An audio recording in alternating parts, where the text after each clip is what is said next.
walk in the flesh, we do not war after the For the weapons of our warfare are not carnal, but mighty through God to the pulling down of, okay, casting down imagination and every high, not tayo, yan, that exalted itself against the knowledge of God, and bringing into captivity every thought to the obedience of Christ, and having a readiness to revenge all disobedience when your obedience is fulfilled. Let's pray. Father God in heaven, we do pray, Father God, that you would intervene within our lives, within our minds, and within our hearts and thoughts. As we ponder upon your word, and as we think about these things, Lord God, in life. Thank you, Father God, for giving us your word, and thank you, Father God, for giving us this time to read and to understand, Lord God, the things that are written in your word. Help me, Lord God, as I preach your word. Your word, not mine, but yours. Thank you, Father God, for everything that you've done. In Christ's name we do pray. Amen. In the Bible, no, sa Bible, in the Bible, strongholds are often understood as deeply rooted patterns of thought. May mga strongholds tayo. No? Strongholds are often understood as deeply rooted patterns of thought, behavior, or spiritual influence that can neither align with God's truth, that's the positive side, or oppose God's truth. Yun yung negative. No? So, dalawang klase ng tinatawag nating stronghold. The positive is yung naka-align sa katotohanan ng salita ng Panginoon. At yung negative is, ito yung mga thought and behavior and spiritual influence that is not aligned with the Scripture. No? Hindi ito aligned with the Scripture. Kaya ang term na stronghold sa Hebrew is maoz or matzod. Sa Greek naman is okoroma. Parang Chinese na, okoroma. So, can refer to a fortified place either literally or metaphorically, such as mental or spiritual stronghold. Tandaan natin, pag sinasabi natin stronghold, it is a fortified place. No, it's a fortified place. Pag sinasabi natin fortified place, ito ay well-guarded. Well-guarded to. At the same time ay hindi madaling matibag. No, hindi ito madaling matibag. So, meron itong positive at meron itong negative. Sa buhay natin, maraming negative strongholds na kailangang ibagin. Pero hindi ito madali ibagin. No? Kaya, we would understand what it means of ano ibig sabihin ng strongholds. Kaya my title is, What's Holding You? What's holding you? Now, the negative stronghold. Ang definition ng negative stronghold is our mental, emotional, or spiritual patterns that oppose God's truth. No. Ito ay mga mental, hindi ito sa mental hospital, pero mental, nasamahin natin. Ang strongholds is always a battle of the mind. It's a battle of the mind. It's a battle of emotion. It's a battle of spiritual patterns that oppose God's truth. Pag sinasabi natin spiritual patterns, ito yung mga habitual sin sa buhay ng isang Kristiyano. Saan galing to?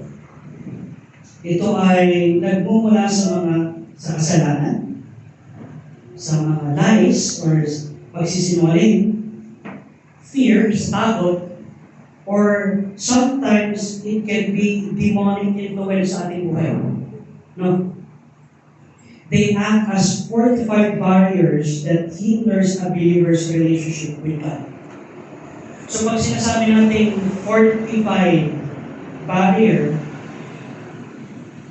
mapapansin natin ito sa ating buhay pag hindi na tayo masyadong into sa salita ng Panginoon.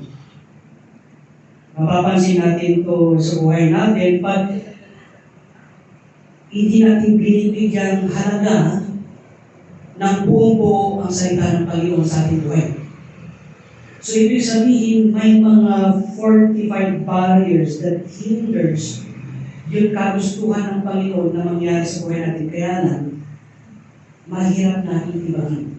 No? Mahirap natin tibagin. Kaya strongholds. Now, what are the negative strongholds?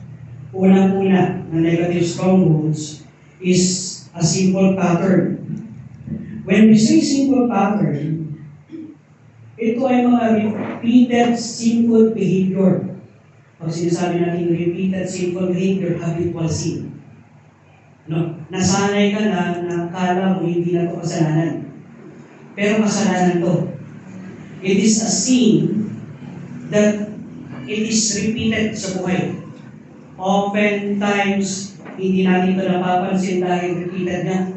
It is a usual thing. No, palagi itong nangyayari. Kaya kala natin ay tama ito, pero hindi pala ito tama. Let us remember, it's a sinful behavior. No, behavior. Like, anong kagaya ng simple behavior? Pride. So, kung may anger issues, kung may lust, these are just examples of simple behavior na talagang repeated sa isang tao. No? It creates mental or spiritual fortress that resists God's truth. Parang ganito. No? Parang ganito. Ang nangyayari dito is when the Word of God is being preached or when you are reading God's Word, nagkakaroon ka ng struggle to believe what is written. To believe what is being said doon sa salita ng Panginoon. Ibig sabihin is meron kang spiritual fortress of barrier against God's truth. Ha? Meron? No. Lalo na pag sinabing, lalo na pag sinabi ng Panginoon na ask and it shall be given you. Seek and you shall find. Knock and it shall be open unto you. Do you really believe that when you ask, God will give you? Or there is a doubt that God will give. Nakikita yun? Napapansin nyo na yun sa buhay nyo ngayon? No, napapansin na ngayon natin sa buhay natin ngayon. Spiritual fortified barrier pala yun. Yes. It's a spiritual fortified barrier that go against dun sa characteristic and promise ng Panginoon. Ano yung promise ng Panginoon? I will provide your needs according to your riches and God pa kaya ng Panginoon? How rich is God? So do you believe God is rich? If you believe so, if there are finances that needs to be addressed, do you believe that God will give? Yes. Pero meron doon pa rin sa ating puso na paano? Paano? The questions should not supposed to be paano. Who will? Who will? No. Sino ang magpo-provide? Panginoon. God is. Kaya yun yung mga simple patterns sa buhay ng isang Kristiyano na kailangan natin i-address. No, parang ito. Isa pa, na spiritual stronghold is what we call deception. Ano itong deception? Believing lies from the enemy. Ano itong lies na ginagamit ni Satanas? Or the world builds false belief. Kaya sa John chapter 8 verse 44, ano sabi na? Ye are of your father the devil, and the lust of your father you will do. Ano? The lust of your father you will do. Pero kayo niya sinabi ito na passage of scripture sa mga Kristiyano? Unbelievers. But dahil nauna na naging tatay sa buhay natin si Satanas, remember, naunang tatay si Satanas sa buhay natin, no? Nasanay tayo doon. Nasanay tayo na yung mga lies o sinungalingan, yan, na ginagamit ni Satanas sa ating buhay na hindi na natin pinapaniwalaan. Hanggang tayo lumaki, hanggang tayo tumandanan. No? Kaya nga in John chapter 8 verse 44, ye are of your father the devil, and the lust of your father you do. He was a murderer from the beginning, and abode not in truth, because there is no truth in him. When he speaketh a lie, he speaketh of his own, for he is a liar and the father of it. No? Kaya nga, believing a deception, when we say deception, it is seemingly God's truth, pero hindi ito katotohanan ng Panginoon. Kasi ang Panginoon, ang God's truth, it would bring you closer sa Panginoon, not farther away. Kaya kung itong principle na to sa buhay mo ay pinapaniwalaan mo at ikaw ay lumatayo sa prinsipyo ng Panginoon, alam mo na, ibig sabihin ito ay hindi prinsipyo ng Panginoon, pero ito ay prinsipyo ng Diablo sa buhay. Kaya nga, di ba yung kinanta natin kayo na, draw me nearer. No? I am thine, O Lord, I have heard thy voice. And little, my love, and little, your love to me. But I long to rise in the arms of faith and be closer drawn to thee. God will always draw His children near His Panginoon. Pero kung yung circumstances na yun ang nakikita natin sa ating buhay and it is drawing us farther away from God, then we are not seeing what God sees.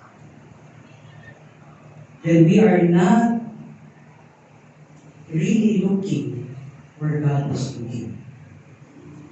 We're looking at the circumstances, not the God that can solve that circumstance of your life. Kaya nga, He's the God of our salvation. No? Pag sinasabi niya, God of our salvation, the Lord is my light and my salvation. Hindi lang sinabi niya, David. Lumagulo ang buhay niya. Nung marami siyang kaaway. Nung kahit yung pati mga anak niya is going against him. Nandiyan sa Absalom, diba? And David said, the Lord is my light and my salvation. Whom shall I fear? Bakit ako natatakot? The Lord is the strength of my life. Of whom shall I be afraid? Yeah. One fear that God respects is the fear of God. Pero when we fear the enemy more, when we fear circumstances more, that is deception. Deception yun. Bakit? Because we believe that God is the God who created all things good. Kaya all things work together for good. Now, to them that love God, to them who are called according to kaya yung purpose, it's God's purpose. Purpose at purpose pa rin ng Panginoon. Pangatlong stronghold sa buhay natin is trauma or experiences. Ito ang medyo marakas sa buhay ng isang mananampalataya kasi na-experience ko eh. No? Na-experience ko. So, what will you believe? Your experience or what the Bible said? No? Yung experience mo ba o ano yung sinabi ng Panginoon? Trauma or experience or unresolved pain or fear can create strongholds like bitterness or anxiety. Tandaan natin, ang mga pain in life, mga trauma na nangyari sa isang mananampalataya o sa buhay mo, bago ka pa naging mananampalataya, can create a fortified stronghold sa buhay mo.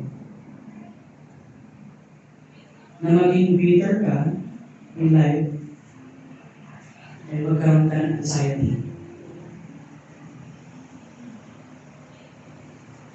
Paano?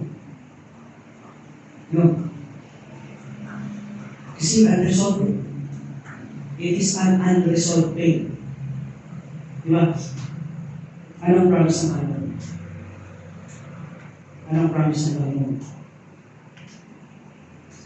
For my yoke is easy and my burden is light. Come unto me, sabi niya, di ba? All ye that are heavy laden. Ibig sabihin, lumapit ka sa akin, lahat kayo na mayroong mabigat sa buhay. Ano sabi yun? Anong promise pa yan? Come unto me, all ye that have heavy laden, and I will give you. God will give you rest. What kind of rest? We need to find natin yung rest. At kung titignan natin yung rest, that happens in the first 7 days. Diba? And God rested. So when we say God rest, panatag ang Panginoon kahit anong mangyari? No. Kaya tayo yung mga unresolved pain, unresolved fear in life, it can create strongholds like bitterness or anxiety. So are you bitter?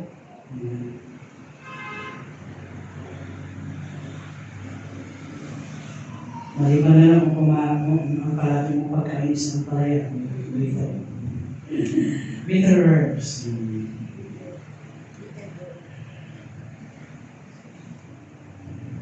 It's good for your liver.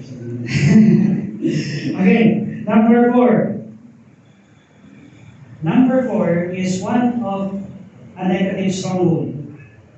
It's a demonic influence. Ano ang demonic influence? Tandaan natin influence, hindi sinabing demonic possession. Ano?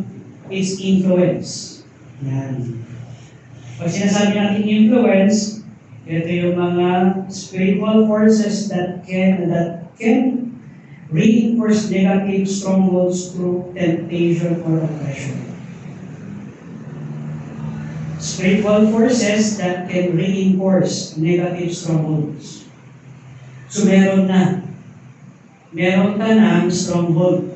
Pero ang gagawin itong mga demonic influence na to, patitipayin nila yan.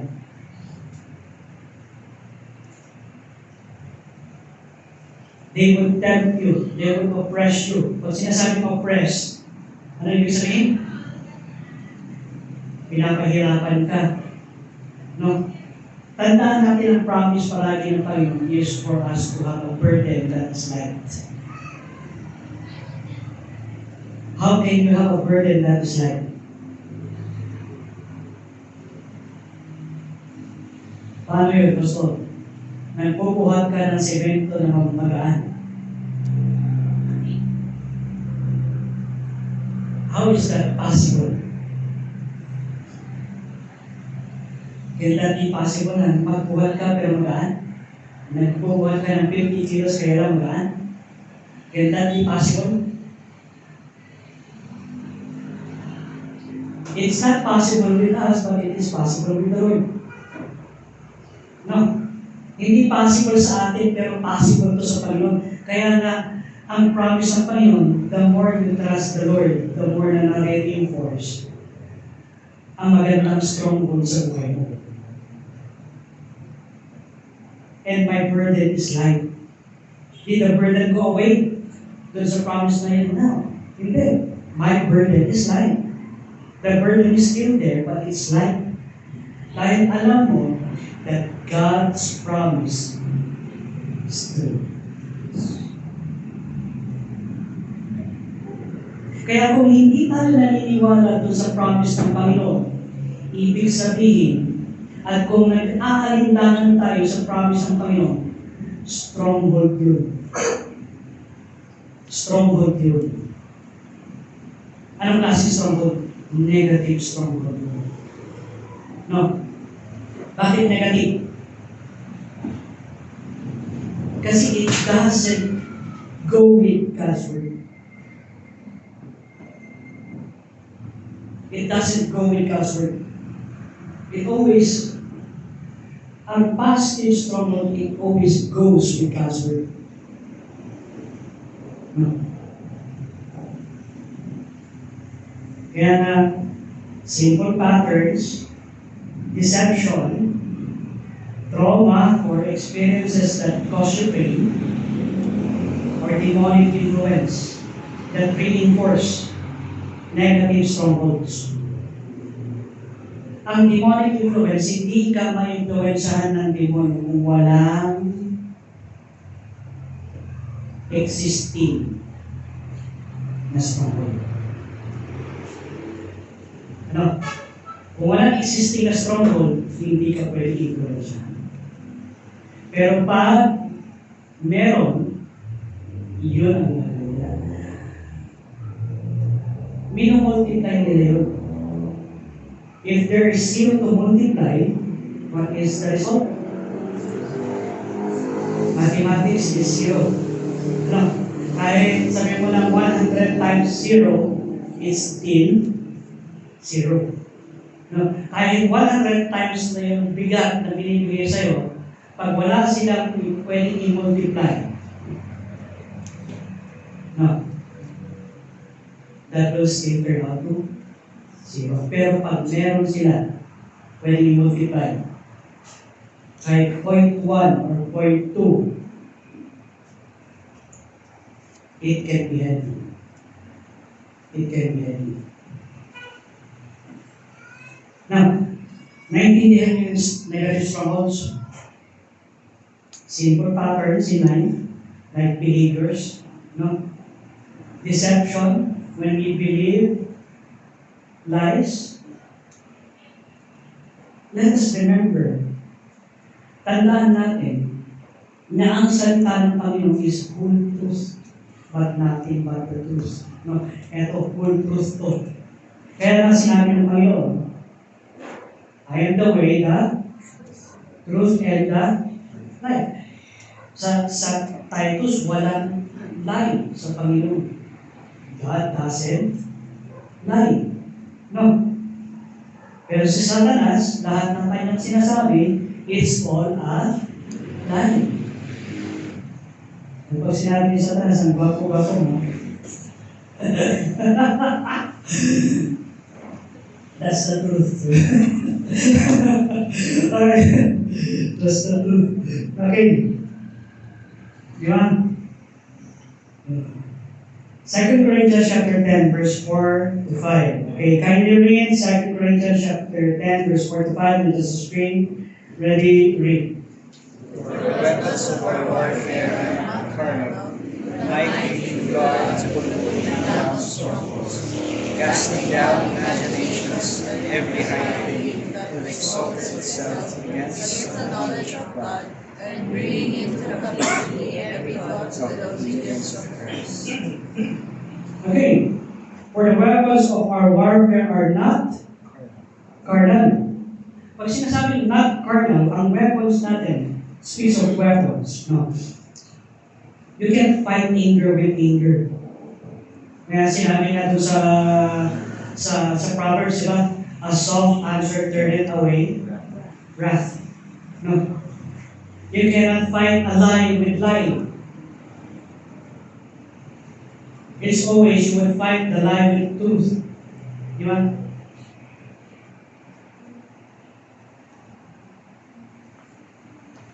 Kaya yung weapon of warfare natin is not carnal.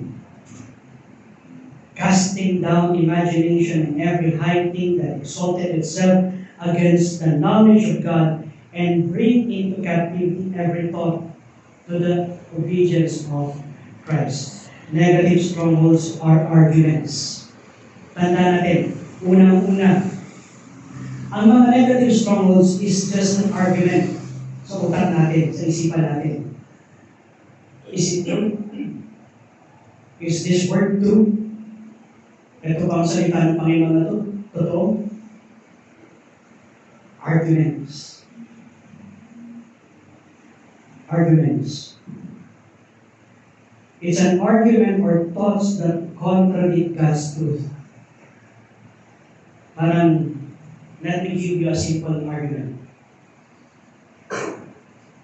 If God is good, why would He allow pain?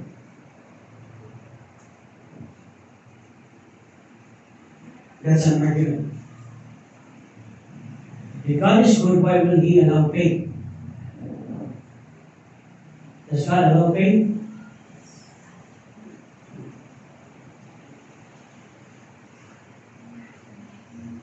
Yes or no? Pero anong kasunod na doon?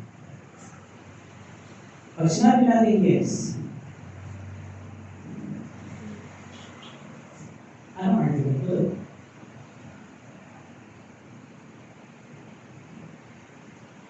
How can you prove that God is good when He allows pain?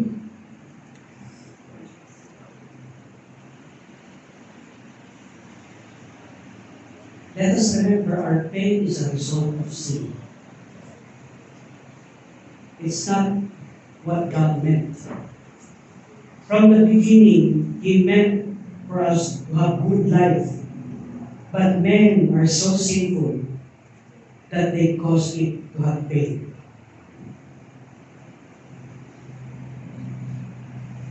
God is good, but we create the pain. It's not God that creates the pain. It is us that create the pain. It is a result of the sin that we have done sa buhay natin. Tama? Yes. Kung hindi nagkasala si Adam at si Eva, would you think we will experience pain? No. Right? But because Adam and Eve sinned, sabi nga sa Romans chapter 12, verse 5, for the disobedience of one, many were made sinners. That's why we experience pain. Kaya nga pagdating na doon sa langit, kung tayo ay nag-glorify na yung ating katawan, will we experience pain? No. Why? Kasi wala nang presensya ng kasalanan. Nakikita yan? Ang pain is a result of the presence of sin sa buhay natin. So God did not create pain. He created us to have a good life. Pero because we sin, dahil tayo ay nagkakasala, yung mga kasalanan na yun creates pain sa buhay natin. Parang ngayon,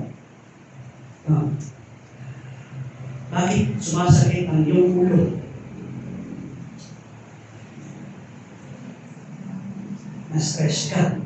Bakit ka na-stress? Di ba? If you would go to the point of stress dahil nagkasala ang isang tao, is it sin? Yes. It's sin. Right? Pero bakit hindi naman palagi sumasakit ang ulo mo? Paminsan-minsan lang. Diba? Parang ito. Sige na, Pastor.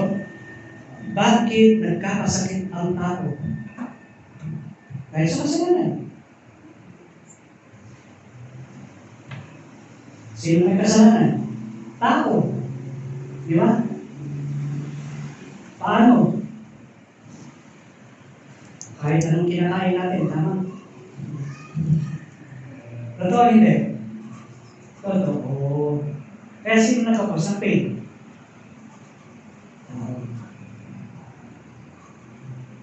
But because we cannot admit it, di ba nandun sa una?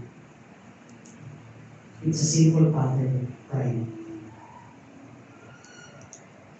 Di ba? Simple pattern siya. Pride. Kasi ayaw natin aminin na nagkamali tayo. Ayaw natin aminin na tayo ay nagkasala, kaya ayaw natin aminin na galing yung pain sa buwan ko. Okay. Anong unang ginawa ni Adam na nagkaroon siya ng pain? He blamed it to the wife. Diba? Ito kasi binigay mo sa akin si Eve. Eh kayo na magaling si Eve. Di ba? Yun na magaling si Eve. Pangalawang argument. Nandun ka naman nung nakita mo kinukuha niya yung prutas.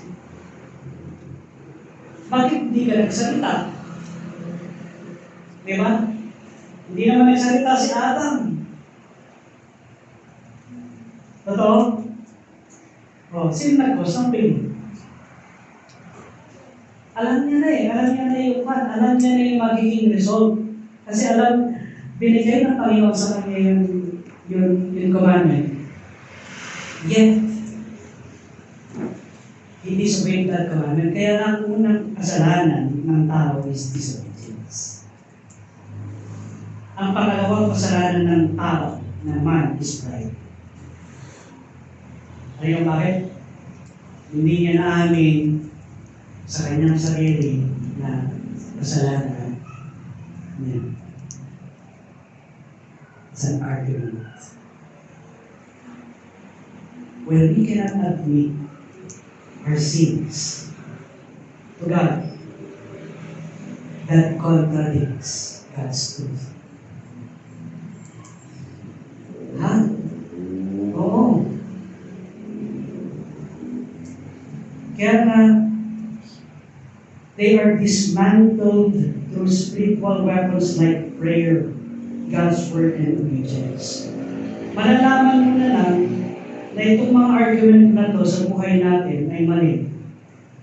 When you study the Word of God, when you pray, and when you obey God in life.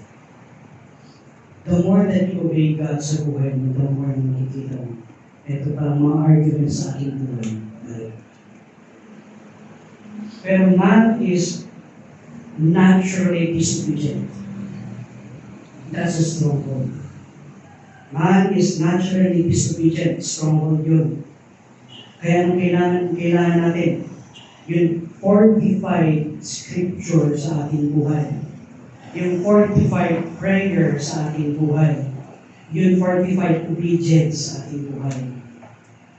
Obedience without asking question why sa Panginoon. Obedience that, okay, Lord, sinabi mo to sa iyong salita, I will do it. May natutunan ako kayo na. Yeah. Kung bakit hindi tayo nagkakaroon ng fortified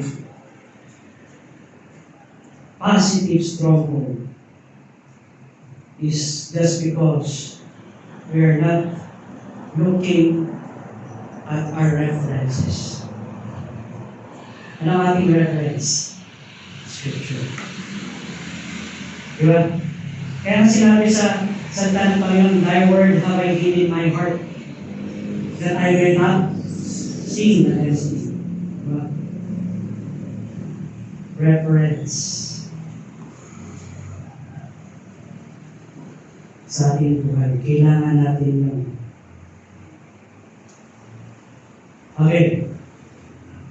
Pangalawa. Okay. Ephesians chapter 4, verse 26 to 27. Can you read? Ready? Read.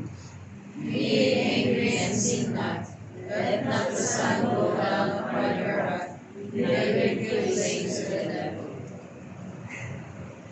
Para mamagalit, hindi ka nagkakasala, di ba?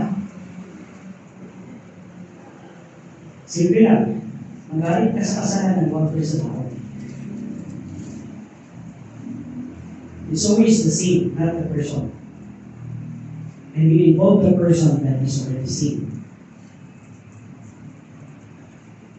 Let not the sun go down upon your wrath, neither give place to the devil. Unresolved anger can become a stronghold, giving Satan a foothold to build further sinful patterns. Tandaan natin yung pangatlo sa negative. Ano yung pangatlo? Ay yung pang-apat, demonic influences. Ano ginagawa ng demonic influence? Pinapalakas niya yung pinafortify niya yung negative stronghold. Ano? Yun. Nagkaroon ka ng unresolved anger, then what happens to that unresolved anger? You're Satan giving an inch. You're giving Satan an inch that he is already taking a mile out of your life. Foothold to build further sinful patterns. No, unresolved anger can become a stronghold. Ano kailangan natin gawin? When the Bible said, let not the sun go down upon your wrath, be angry and sin not. Does it mean i-resolve mo yung issue that day with that person? No. You resolve it first to the Lord. Of course, kung asawa, you resolve it that day. No. But resolve the issue first to the Lord. I'm angry. I have this, and I need this. Then, let not the sun go down upon your wrath. Ang ibig sabihin, is pagkatapos mo mag-pray at pagkatapos mo nang pinutos sa Panginoon, yung galit mo, huwag na dapat tumagal ng isang buwan.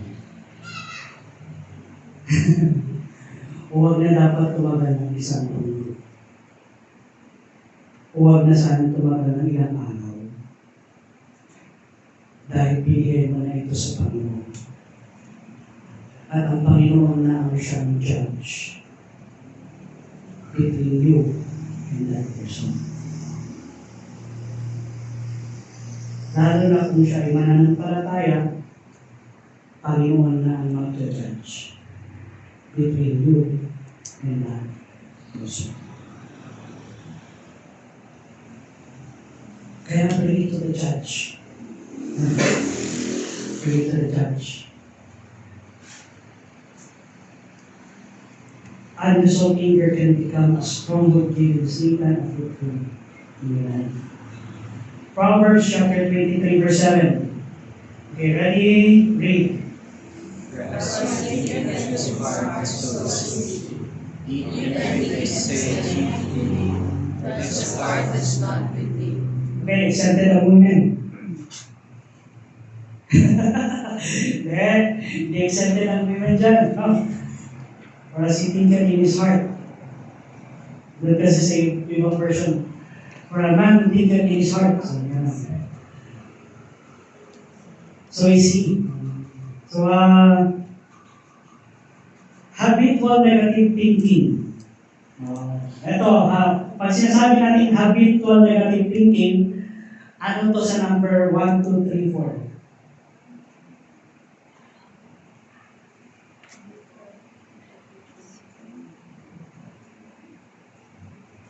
Ano to sa number 1, 2, 3, 4? Sinful patterns. It's a repeated sinful behavior.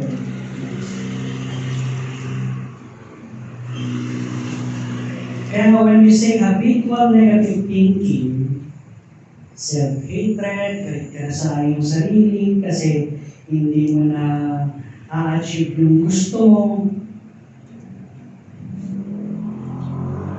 Pero tandaan natin, hindi gusto natin ang dapat natin achieve. Kaya yung kagustuhan yung dapat natin achieve sa Panginoon. So is God. So when we become selfish sa buhay natin, we achieve something in our life. Mali yun. What we need to achieve is what God wants us to do. Fear. When we fear, no. Worry. Nag-aalala ka. Shapes identity and behavior forming as knowledge. Ang mga negative thinking always shapes an identity of behavior sa buhay natin. And pag yun nabuo yung shape, it becomes fortified. Let us remember in Genesis chapter 1, verse 26, 27, and 28. We are created in the image of God. So when negative thinking are image already, that shapes the identity and behavior ng isang mananampalataya, is that God's image? Hindi. Hindi yung image ng Panginoon. That is already our image. Our sinful image that we want to create sa ating buhay. We want to achieve sa ating buhay.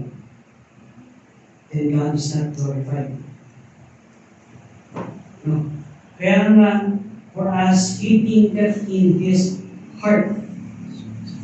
So is He. Bakit thinketh in His heart? May isip pa ang puso.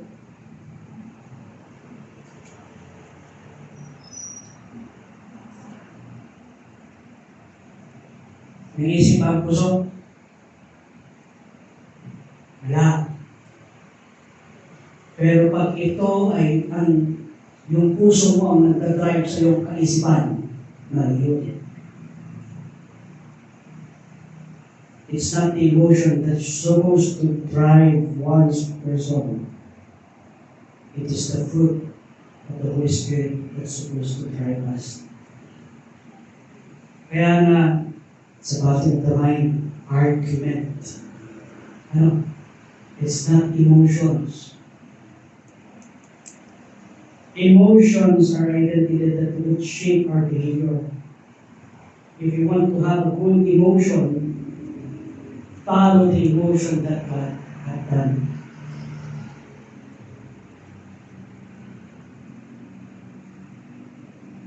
Kaya for as a man, thinketh in his heart,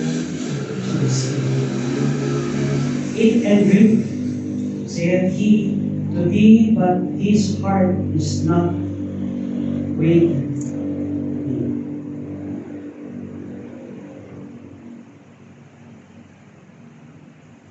Next, 1 Peter chapter 5, verse 8. Ano sabi yan? Be sober, be vigilant, because your adversary, the devil, is a roaring lion, walking about, seeking whom he might devour.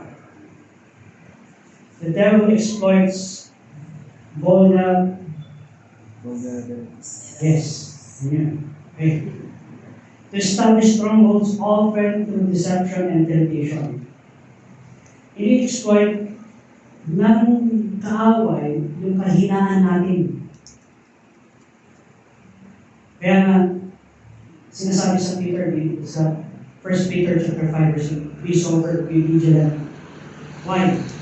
Kasi yung ating kaaway na si devil is just a rolling lion walking about seeking whom he may devour. Ano yung kanyang kakainin? Saan ka nakakainin? Sa iyong kalakasan? Hindi. Kakainin ka niya sa iyong kahinaan. Let us remember, lions are also afraid of strong animals.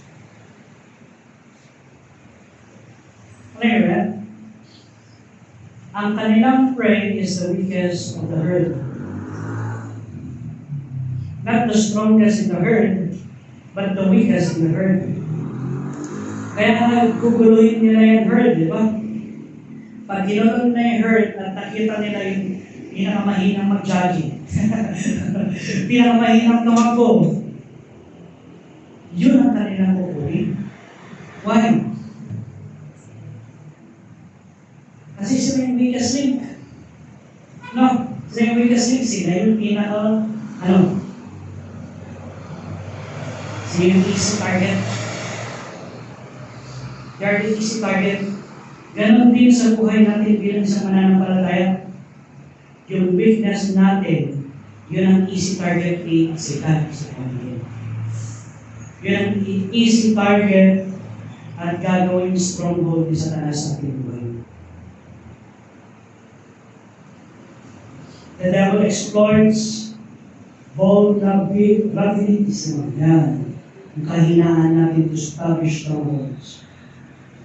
Now, paano natin i-break ang mga negative strongholds? Number one, repentance is the key. We need to repent. Confess sa Panginoon. Kaya ang sinabi sa 1 John chapter 1, verse 9, if we confess our sin, He is faithful and just to forgive us our sin. Let us remember, He is faithful to forgive us. Sometimes, we cannot even forgive ourselves, but let us remember, God in His mercy forgives. He forgives. He always forgives. Panginoon, palagi na papatawad sa atin. Pangalawa, renewing of the mind. Pag sinasabi natin renewing of the mind, meditate on God's word to replace lies. Palitan mo ng salita ng Panginoon to replace a lie. Kaya Romans chapter 12 verse 2, and be not conformed to this, but be ye transformed by the renewing of your head. Hindi naman pwedeng head, di ba? It's the renewing of the mind. Walang head transplant.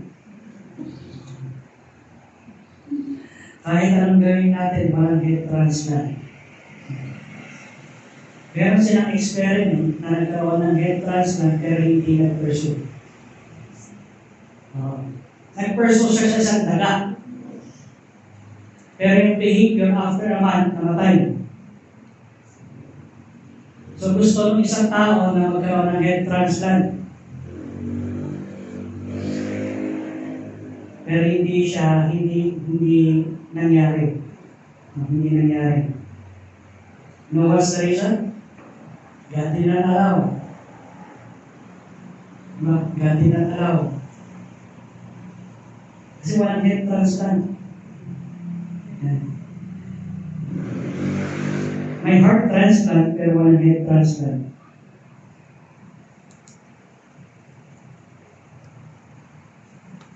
Pangatlo, spiritual warfare. Resist the devil through prayer and scripture. James chapter 4 verse 7. Ano sabi niya? Submit yourselves and resist and he will at pupulgasin ka na. So, he will flee. Sino yung idol? It's the enemy. When we submit ourselves sa Panginoon, the devil will flee from us. And who is on the throne? Who is sitting on your throne? No? Is it God? Or is it you? Kung ikaw, talagang pupulgasin ka niya. He will flee. Pupulgasin ka ng kalaban. Pero pag ang Panginoon, lalayo. Number 4, fellowship is important. Seek support from believers. Why? Because believers cannot stand alone. We stand together. Amen? Amen.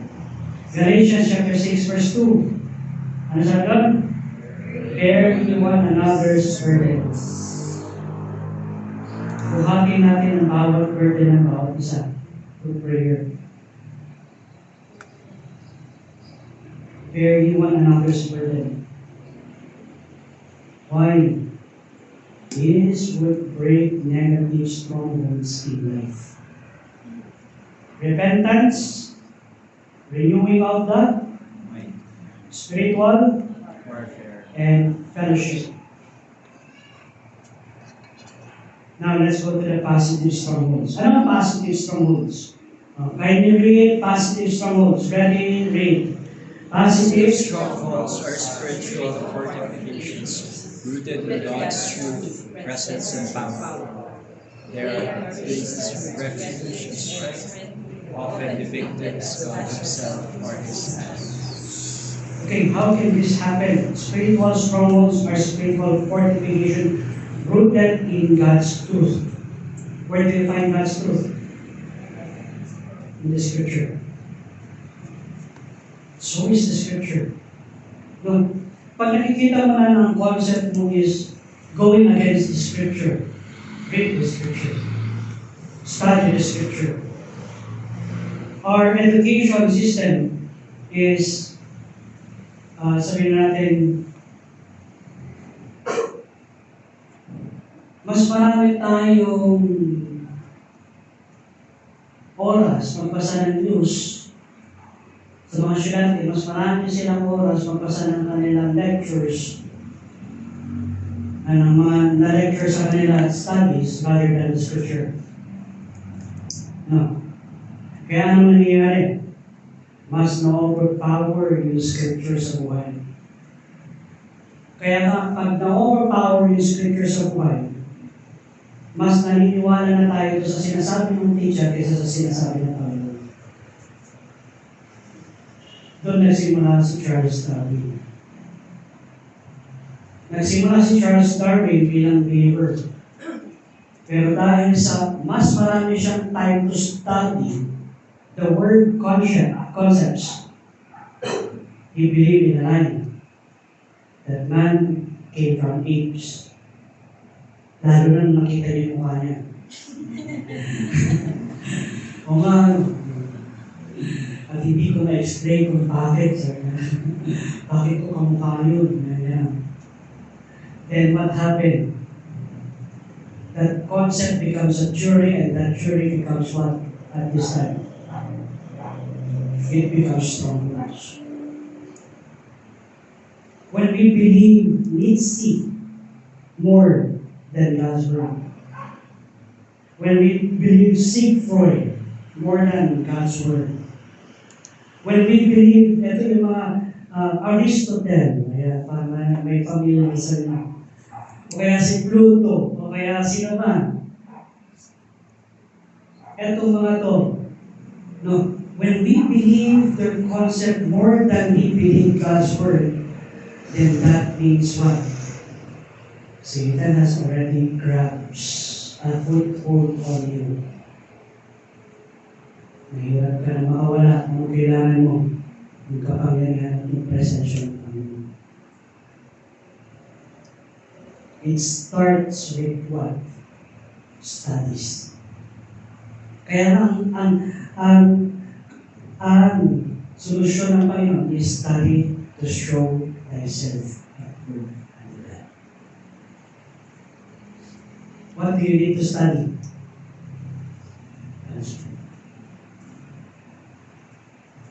When you have more time to study word concepts, then ano mangyayari sa buhay niyo?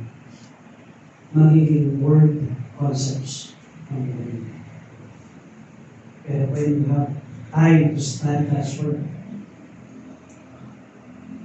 sabayan mo ng salita ng Panginoon, makikita mo kung bakit mahirap. Tama sa exam, mali sa isipan.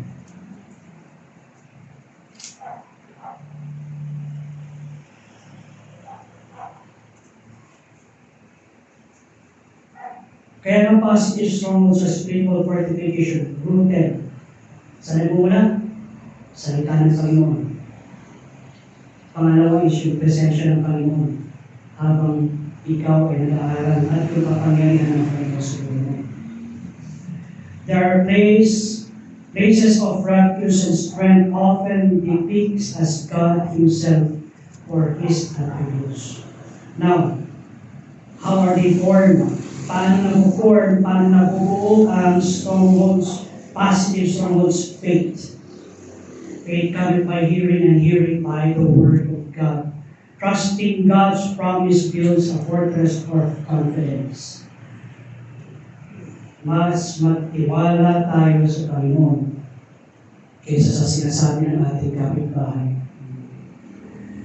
kaysa sa sinasabi ng Facebook, o kaysa sa sinasabi ng social media. Magtiwala tayo sa Panginoon. Faith is trusting God's promise, builds a fortress of confidence. Anong tawag nyo sa makahiya na hindi nagsasara? Ano yung ano? Confident.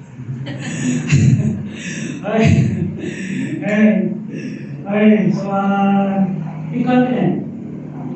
Sa salita naman. Psalms 18 verse 2. Okay, read. Psalms 18 verse 2. The Lord is my rock and my fortress, and my deliverer, my God, my strength, in whom I will trust, my buckler and the horn of my salvation, and my high tower. God is a stronghold, a secure refuge for those who trust Him. Kaya ang sinabi dito, the Lord is my rock and my fortress and my deliverer. David cannot say this if he is not trusting God. Kaya I will trust my buckler and the horn of my salvation and my high tower. Ano sinasabi ni David dito? Pag sinasabi niya yung belt niya, is lalo niya ang hihigpitan yun. Dahil alam niya na ang kanyang fortress at ang kanyang strong rock is the Lord. The horn of my salvation, the power of my salvation. Kapangyarihan ng aking tagapagligtas. And my high tower. Panginoon ko. Pangalawa, obedience. How to form strongholds. Obedience. Living by God's word establish righteousness. Psalm chapter 19 verse 11. Verse 1 and 2 and verse 11. Can you read? He that dwelleth in the secret place of the Most High shall abide under the shadow of the Almighty. I will say of the Lord, He is my refuge and my fortress, my God, in whom I trust. Thy word abideth in mine heart, I may learn to thee. He that dwelleth in the secret place of the Most High shall abide under the shadow of the Almighty. Bakit secret place? You remember when the Lord said, when you pray, go to your closet? It's always go to your closet. And you will abide under the shadow of the Almighty. When the Bible says shadow of the Almighty, is it literal? Does God have a shadow?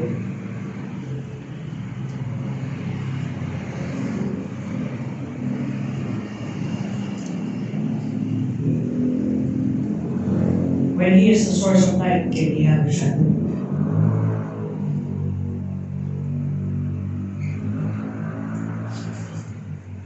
Ang balbang may shadow. Kung siyang source of light,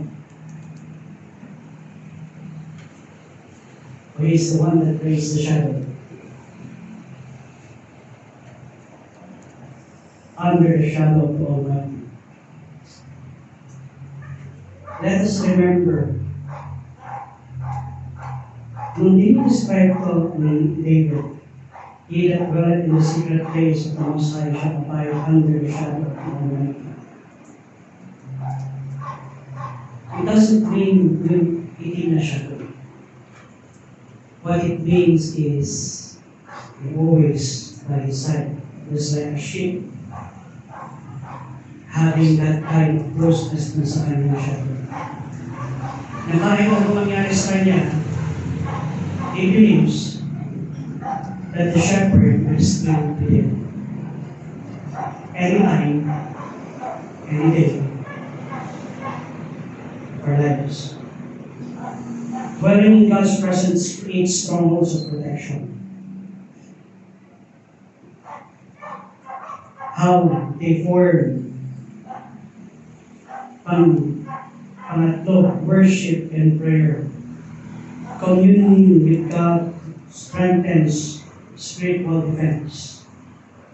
When we worship and pray, tandaan natin ang worship is our response on what God is doing sa ating buhay. Community is fellowship with believers reinforce godly standards. Fellowship ng kapwa mananampalataya.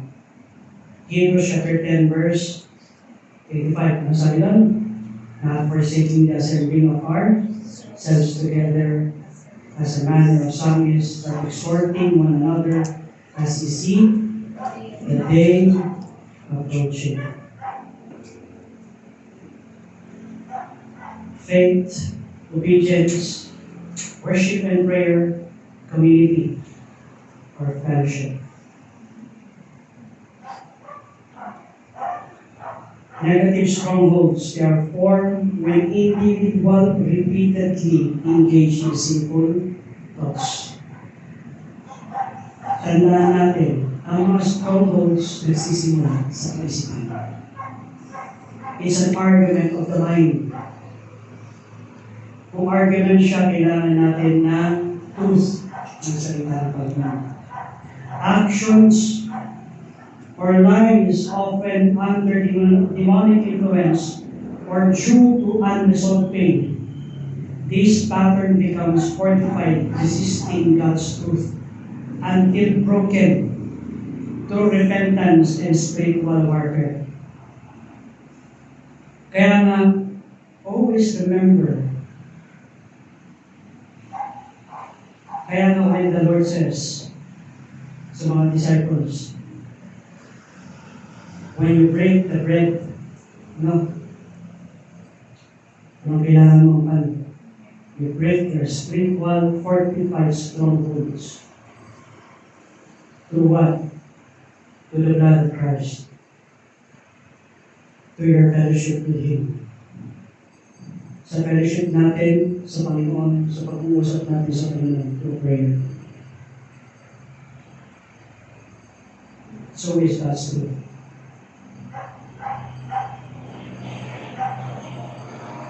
Broken.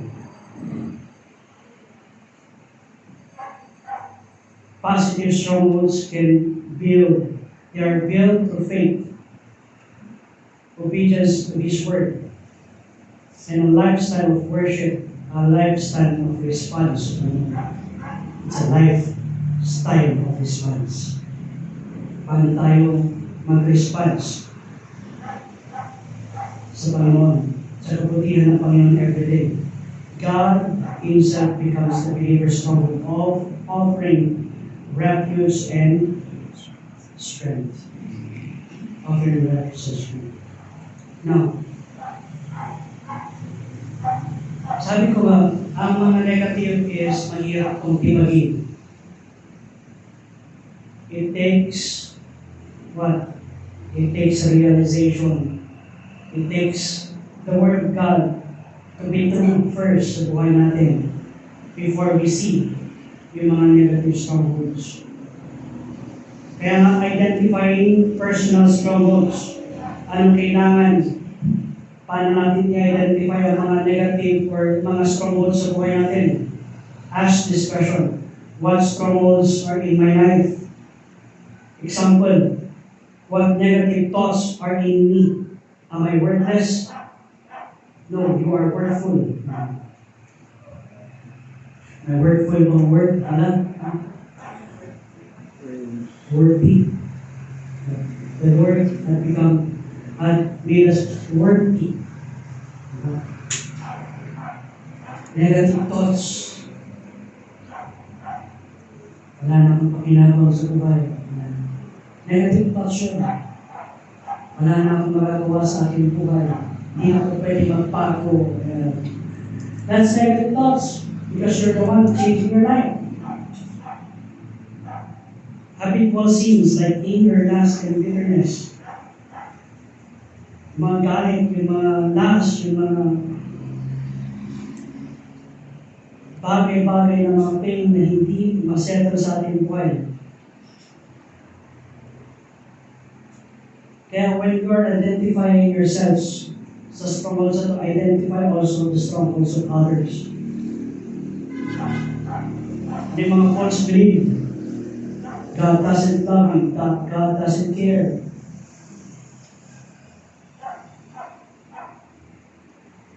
It's focused on self rather than God.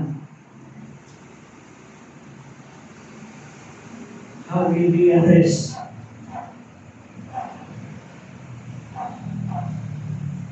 We need to address this as a family, to question in our family.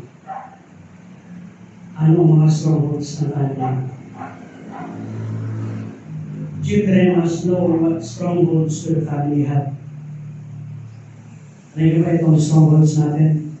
Negative thoughts. Yan. Bakit palagi nag-aaway ang pamilya dahil ng aming negative thoughts? Dahil toothaches lang. Negative thought. It's just a tooth.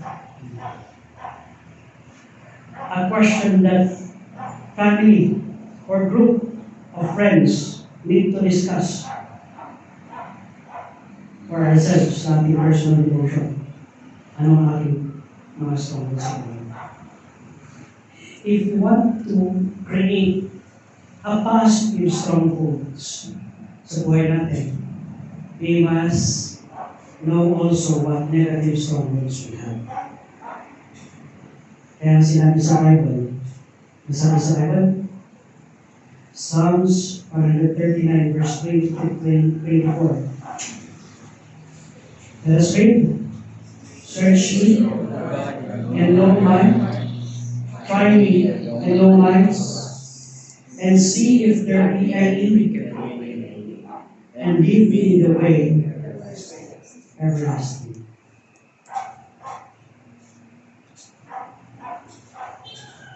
Our goal is always everlasting, not temporary. Goal natin everlasting. Anong everlasting? Ito yung mga bagay-bagay that you can enjoy with the Lord forever.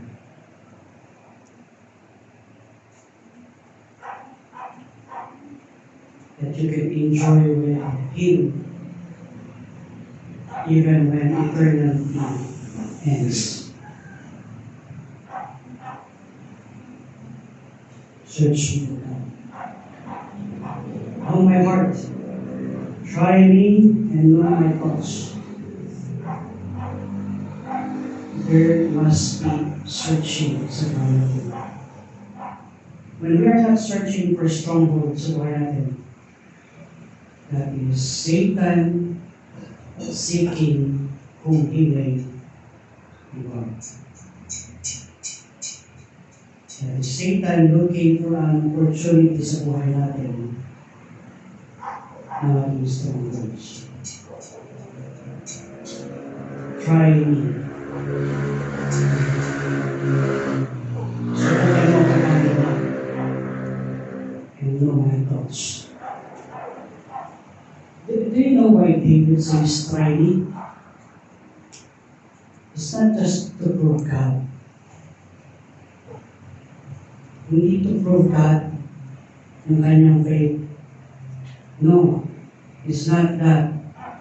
David once, Lord, try me para makita ko talaga kung anong nasa isipan at kailan-ilahiman ng aking buhay at aking puso. Para ito masolusyonan ko at mabigyan ng solusyon ng salita mo. It's not to try me because I have faith. It is because to try me that I may see things clearly. Dito pala ang aking kahinaan. Dito pala ako mahina. Dito pala ako inatake sa taas sa aking buhay. Try me. No? Kaya kung nakita mo, nandun ka, dahil pinagdasal mo, Lord, try me, nakikita ko na, Lord, I need faith. I need your obedience in my life. I need worship and prayer. I need fellowship.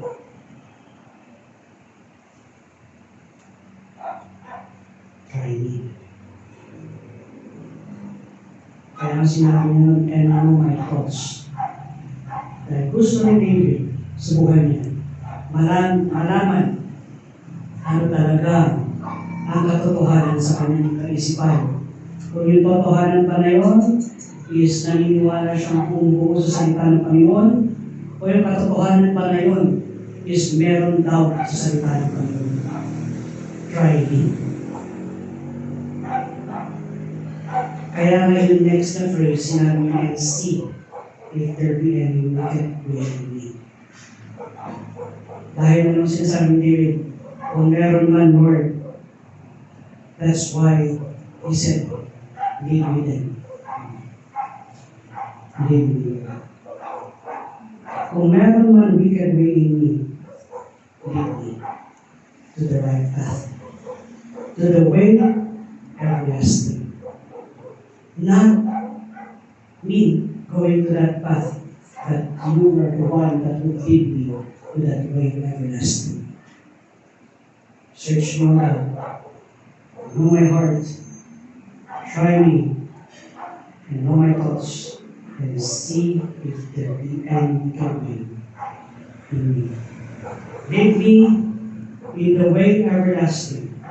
Sa ating buhay. Let's close our eyes and bow our heads.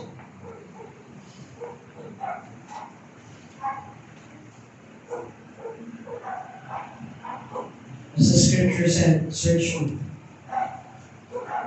Search me. Search me, O God.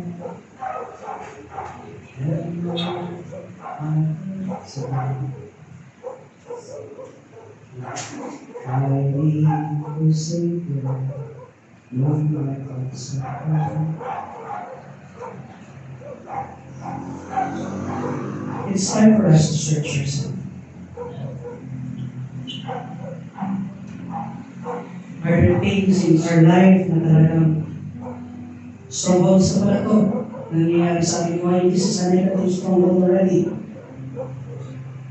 How would I address it, Lord? Lead me in the way everlasting.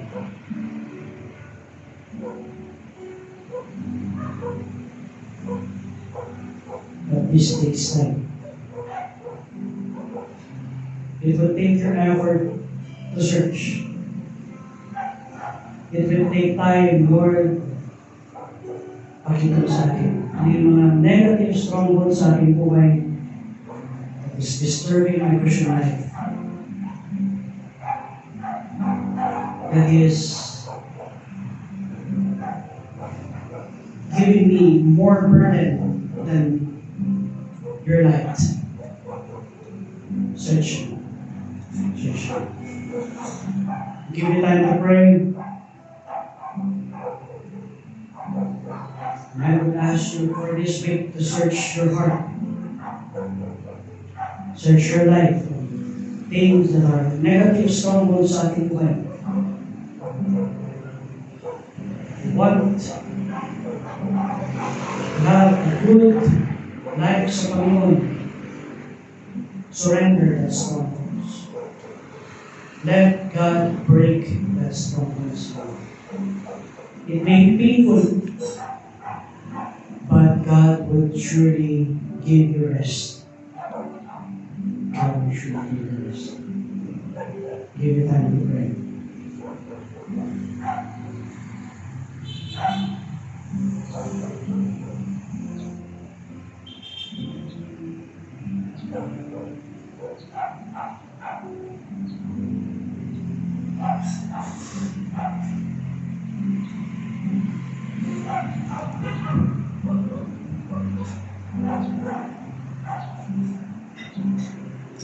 Father God in heaven, thank you, Father God, for your word at this time. We do pray, we do thank you, Father God, for your message. Makita namin, Lord God, we do pray, Lord God, that you will search us. Let us see, makita namin, Panginoon, sa aming buhay, ano yung mga negative strongholds that hinders your truth, hinders your blessings sa aming buhay, hinders your way in our life. We do pray that this time, Lord God, when we see and when we search, try us, Lord God.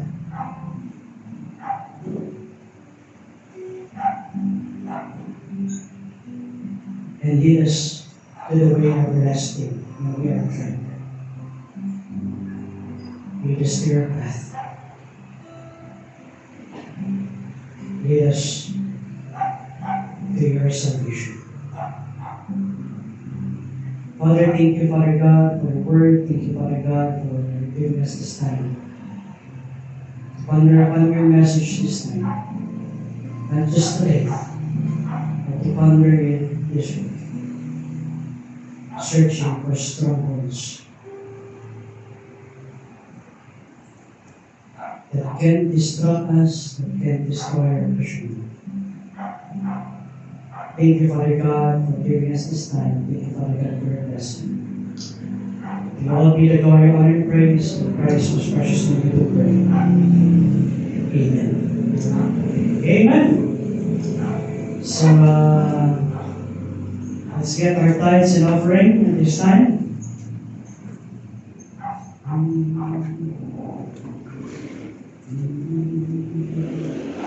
Tingnan natin si Pastor Art, saka si Uncle Django to have our tithes and offering.